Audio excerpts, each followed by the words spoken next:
Parshas Beshalach, we see the Jewish people coming out of Mitzrayim, crossing the Sea of Reeds.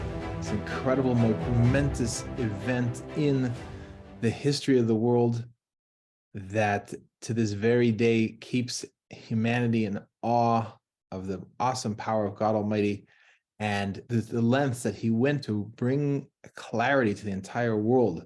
There's nothing besides God Almighty, both to the Jewish people and to the nations as a whole, as we see over here in verse 18 of chapter 14 of the book of Exodus. It says that God Almighty says the Egyptians then will finally know that I am the God Almighty when I'm glorified through Paro, his chariots, and his horsemen, and what's going to happen to them. The lead up to this moment was not so simple, because the Jewish people were in four different directions.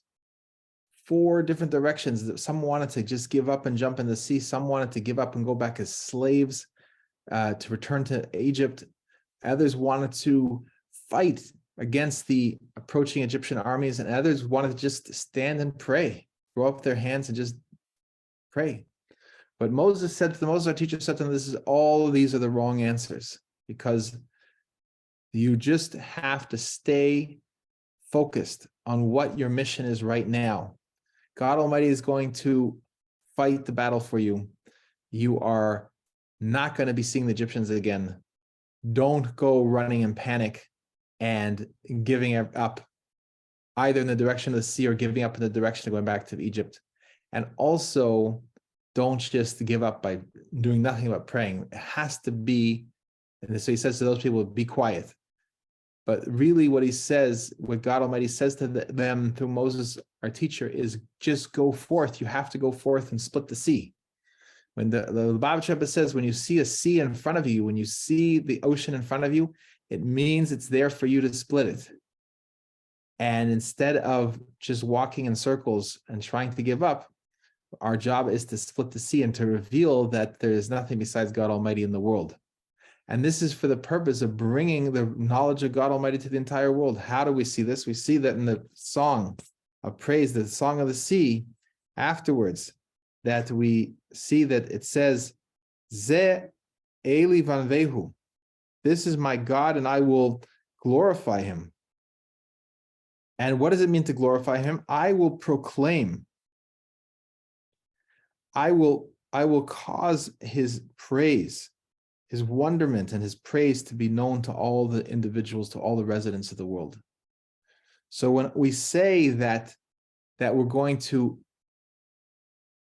just thankful to God Almighty, we see his awesomeness, how he's splitting the sea, how he's rescuing us from the pursuing tyrants, where he's rescuing us from the pursuing tyrants, then it's not just about saying thank you for what he's done for us. It's about letting the whole world know about his greatness. And it continues, it says that the God Almighty is his name. And this means that even while he's occupied with helping the Jewish people and fighting the war on behalf of the Jewish people and fighting against the Egyptians, he's also still lovingly and compassionately taking care of every single human being. The message has to get out to every single human being that he's being taken care of, that God Almighty is there for him. That's the message that has to be brought out to every single person. And we need to internalize that message. We need to live that message. We need to live that message with joy. And as we approach Shabbos Kodesh, to be thankful that we have the opportunity to testify that the world was created in 6 days and God Almighty rested on the seventh. And therefore, we know with certainty that we have purpose in this world. We are not an accidental creation. We are not an afterthought, but rather intentional creation, purposeful creation, that each one of us is intended to be exactly who we are, where we are at this moment in time.